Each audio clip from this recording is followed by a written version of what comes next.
Rieccoci in diretta, torniamo a raccontarvi questa 124esima edizione di Fiera Cavalli che al suo centro, al suo cuore, ha anche numerosi progetti dedicati all'inclusione sociale, come il progetto Sulle ali di Pegaso.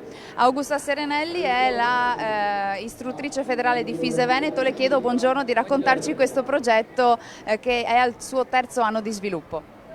Allora, vi ringrazio intanto di averci dato questa opportunità. Il Colle per la Famiglia e l'Opera Don Calabria ha creato questo meraviglioso progetto, si chiama appunto Sulle ali di Pegaso, che serve per mettere in rapporto i nonni e i nipoti di famiglie con genitori separati, ma anche di famiglie nostre, diciamo, del territorio veronese.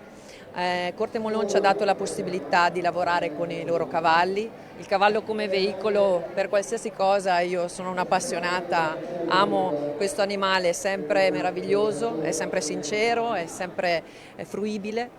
E ringraziamo inoltre Fiera Cavalli che ci ha dato la possibilità di avere questo stand e di far conoscere i nostri momenti, e ringrazio veramente tanto il Comune di Verona e la Fondazione Cattolica per questo sostegno che ci viene dato.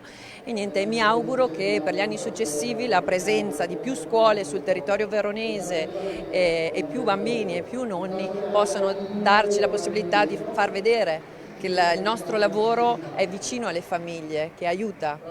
Ecco, sono un centinaio di ragazzini, insomma, delle scuole che sono stati coinvolti solo in questo anno scolastico.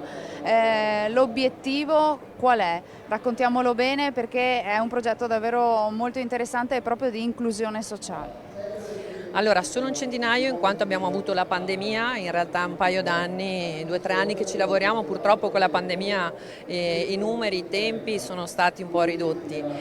L'augurio è quello di avere sempre più persone che credono in queste cose, perché sono veramente dei momenti di aggregazione importanti per la nostra società, per la nostra città e per le nostre famiglie. Ecco, voi come istruttori federali accompagnate i nonni e i nipoti in maneggio e hanno la possibilità così di stare insieme con questo animale meraviglioso. Esatto. Il mio ruolo è quello di far conoscere il mondo del cavallo, perché oltre agli psicologi e ai sociologi che sono all'interno serve qualcuno un po' del mestiere che aiuta in questo senso.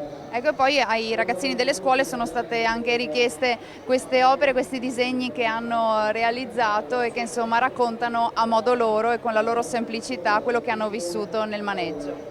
Esattamente, abbiamo dei momenti di aggregazione dove i nipoti con i nonni si preparano il cavallo per il grooming, poi il nonno porta il nipote con la capezza e la longhina a fare, diciamo, il giro sul cavallo, e poi i bambini con il loro entusiasmo fanno i disegni, ce li portano, veramente un bel momento.